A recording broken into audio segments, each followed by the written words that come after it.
I'm your host, Luc Moretti. You're joining me for Frisk Me, Chapter 1. I can't believe I'm stuck working another pointless fluff piece. This is New York. There are 1,000 stories worth telling every day, and I'm stuck working with a hero cop, Luc Moretti.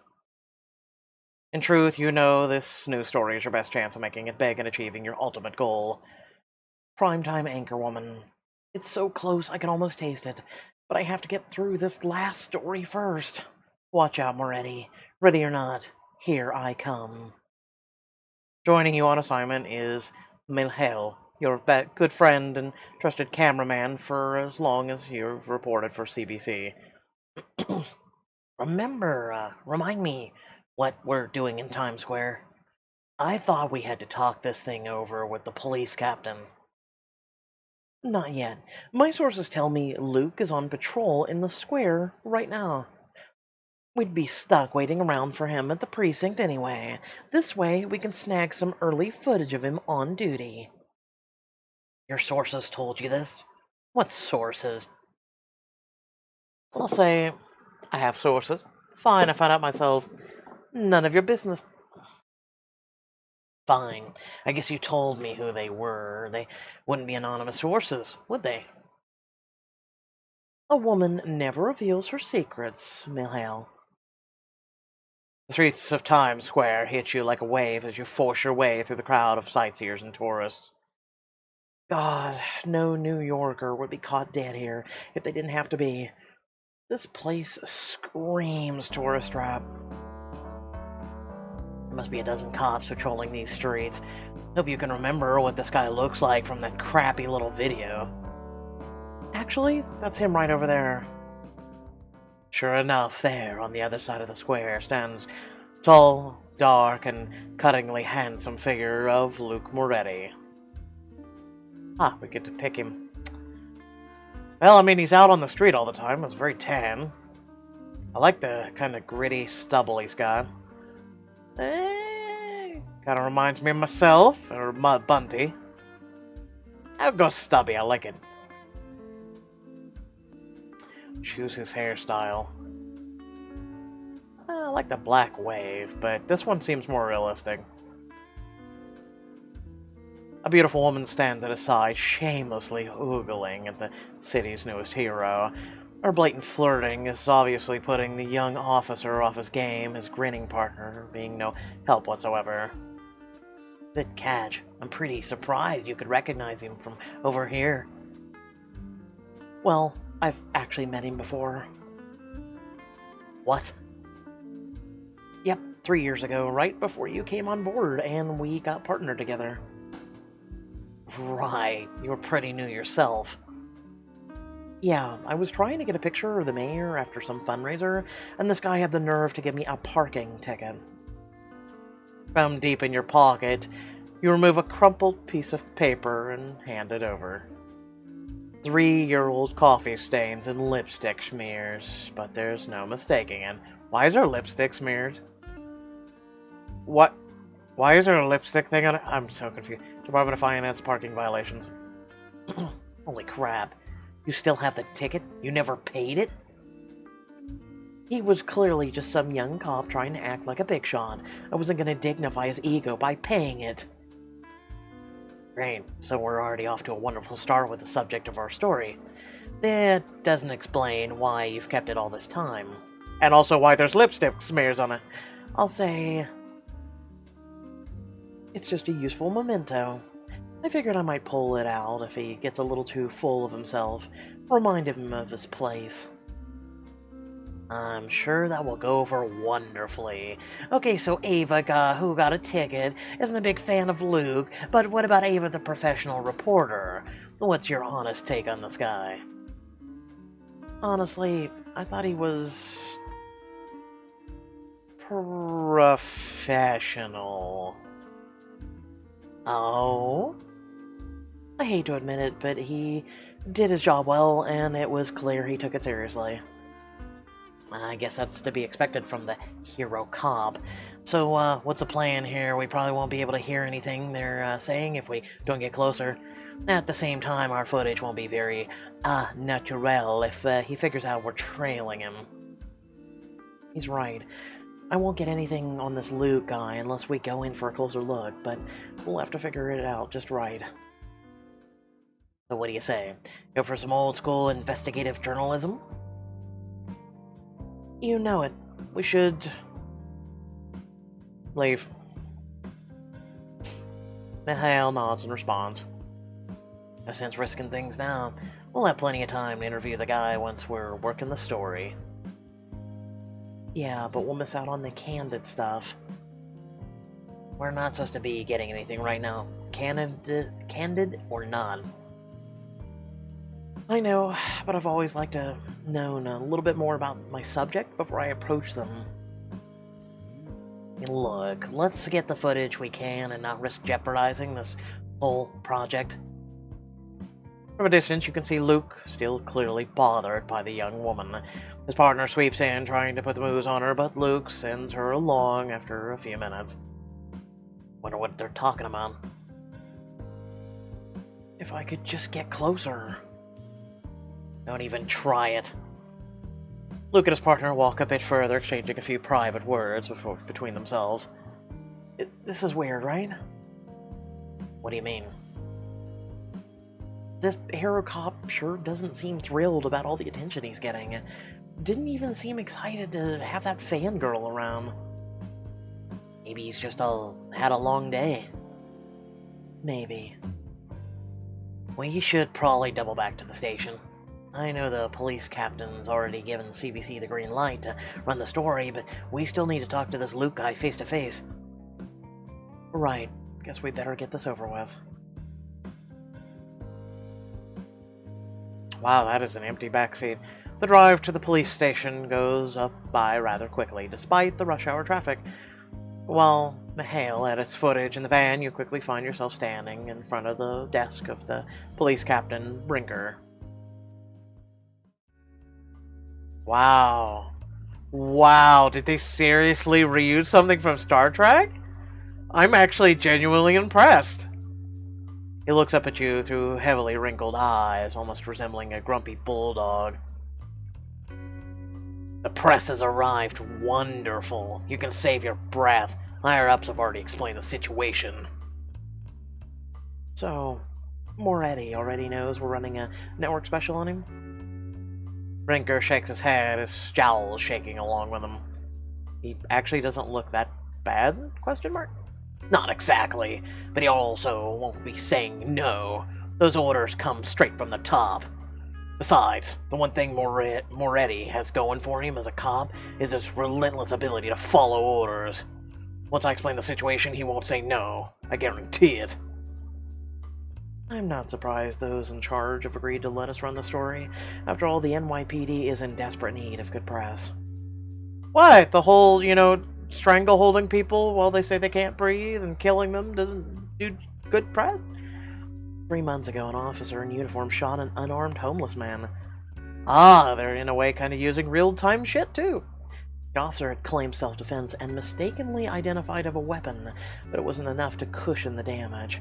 And it doesn't change the fact that trigger-happy cops make people nervous, me included. I'll say, what's this really about, Captain? We're doing you guys a favor, aren't we? Is there anything else I should know? Captain gives a heavy sigh as he rubs along the bridge of his nose. The head of the NYPD is desperate for anything that could make our boys look good. You might say Luc Moretti is just what the doctor ordered. You don't seem too thrilled about it. I'm not going to pretend I'm a fan of the press, Miss Ava. Usually your kind is mucking things up and getting in the way of police business. Stories like this one will fill new cops' heads with ideas of being a hero, ideas that usually get them or other people killed. That being said, the press and the NYPD need each other right now, so much as I hate to say it, I have your back on this one. I'll say... thank you. I understand this is difficult for you, so I appreciate the cooperation. Yeah, you gotta have a little bit of finesse as a reporter. A sudden knock on the door pulls your attention away from the disheartened captain. Speak of the devil. Come in, Moretti. With that, the door swings open to reveal Officer Luc Moretti, looking just as strong and competent as he did 3 years ago. Or 12 minutes ago. You, wanted to see me, Cap? I did. How was Times Square? He gives a curt shrug. Same as usual. Crowded. That's when he sees you. His eyes drift up and down your figure enough to take you in, but clearly pulled back in a quick moment of self-restraint. As his gaze meets yours, you can see the gears in his head beginning to turn. The recognition is clear on his face, but he can't quite seem to put the pieces together. I'll say, how was traffic? You see any properly parked vans on your way that needed an unwarranted ticket?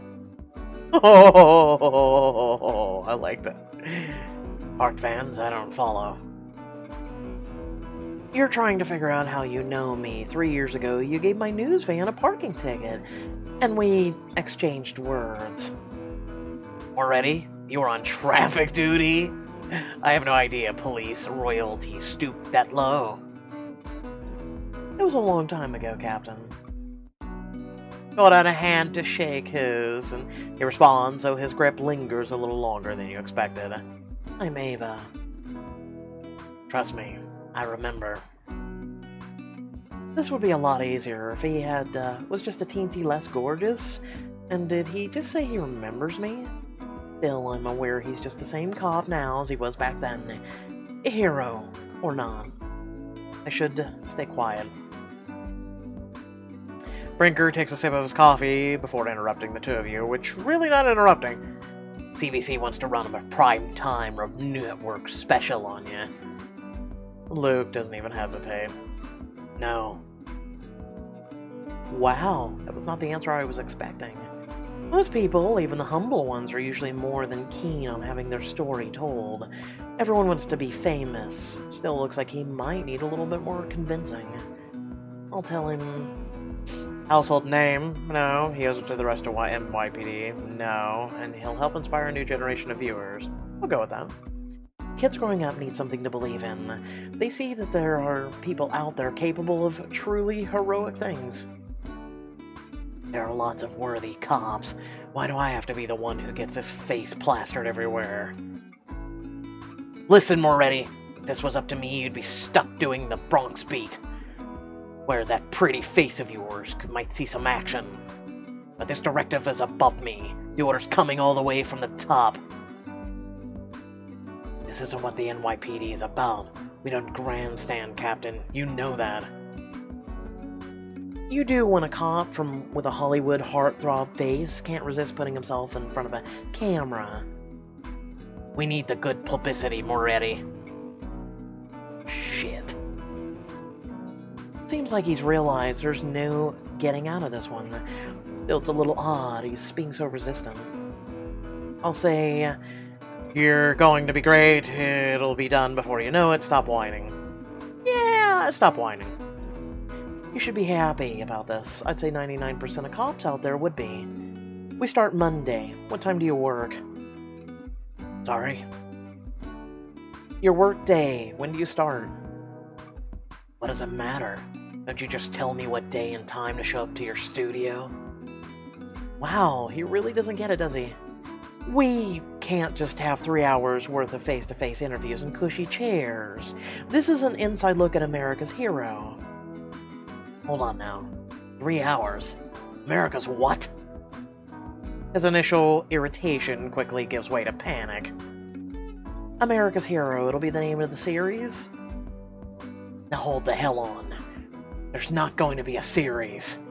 Just ask me a few questions and be done with it. I don't need any more attention than I've already stuck with. It's already been approved, Moretti. It'll be a 3-hour special divided over 3 nights. Pretty standard stuff, actually. Standard my ass. How the hell are you gonna stretch 4 minutes of amateur video into 3 hours? You give an expectant look to the captain, who clears his throat before responding. Miss Eva and her team will be shadowing you for a while, Moretti. A day in the life of New York's finest and all that. 2 whole months. At least. Holy Mother of Christ. I can't believe this. I'll say... No, I do, boy. Believe it. Because it's happening. Now, you can show me all the lives you've saved with those parking tickets? Oof. Luke seems too busy grinding his teeth to reply. As you pass him by, you think once more of the infamous parking ticket in your pocket. This would be a perfect opportunity to leave him with a little parting gift. I'll give him the ticket. I have to. Sauntering past, you reach into your purse and pull out the ticket in one deft motion. You slap the crumpled parking paper against his smooth, hardened chest, letting your hand linger as you look him square in the eye and say, "Here, I found something that belongs to you." Ooh. His eyes stay trained on yours as he reaches up to take the ticket. Your hands brush against each other for a brief moment, sending a jolt of warm static rushing down your body. I think I've carried it around long enough. Trying your best not to blush, you slide your hand off his chest and make a hasty exit towards the door. Only as you close the door do you hear Moretti realize exactly what you've handed him. You've got to be kidding me, is this... The string of curses Luke expels is matched by you dramatically slamming the door behind you. As you step out of the room, you can hear the voices of Luke and Brinker from within. What the hell is this about, Captain? The last thing I need is even brighter spotlight shining on me. I don't like it either, Moretti, but I can tell you right now, there's no point fighting it. Your own father's replacement made it clear that this was an order, not a request. Not saying that word. No, while we're uploading to YouTube now. You quickly make your way through the precinct before anyone takes note of your eavesdropping. Why is he so intent on finding this? If anything, this special will only make everyone love him more. His father's replacement. His father was probably previously chief. And it's not humility holding him back either. There was something else hiding behind those eyes, but I don't know what. Maybe there's more to this story after all, or at least more to the man behind the story. You think once more of spending the 2 months with a hunk of a man you just shared an office space with. A warm tingle seeps up your spine, but you do your best to stuff it back down. I hope you're ready, Luc Moretti, because the next 2 months are about to get very interesting indeed. Aha! I caught it today. So without further ado, thank you all for watching. Remember to like, share, and subscribe. Head down in the description below. Links to social media, Discord, and a few links to support me and my content. Which, speaking of which, I hope you all did enjoy. I will be covering the rest of this today, as well as a little bit of Vampire Girl 2. We got to finish that up. We've only got just a few chapters left before we can finally dive in to the 12 chapters of Vampire Girl 3, so stay tuned to that, and then I'll also be streaming as well. Yes, there's a lot on tap for today. Without further ado, thanks for tuning in, and I'll catch you all in the next video. Peace.